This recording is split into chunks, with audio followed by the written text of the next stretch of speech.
महाराज, आपली काय सेवा करू? फलाहार की मिष्टान्न? आपण आज्ञा करावी. मिष्टान्न मिष्टान्न म्हणजे जिभेचे लाड. जो जिभेला वश करू शकत नाही तो जीवनात यश कसा मिळवणार? जा जा, त्या माळणीकडून आमच्यासाठी झुणका भाकर घेऊन ये.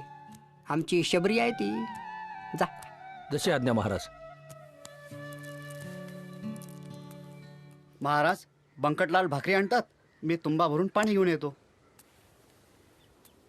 अरे तिकडे कुठे निघालास? जा, त्या ओढ्यावरून पाणी घेऊन ये. आणि हो, तुंबा बुडवशील. पण महाराज, ओढा तर आटून राहिला ना. डबक्यात तुंबा बुडेल एवढं सुद्धा पाणी राहिलं नाही. आणि जे राहिलं ते गुराढोरांनी घाण केलं ना. घाण पाण्याची लाज वाटते. आणि मनाला चिकटलेली घाण घेऊन गावभर मिरवताना आपल्याला त्याचं काहीच वाटत नाही. हे जल निर्मळ आहे. मन निर्मळ करा, मन निर्मळ करा.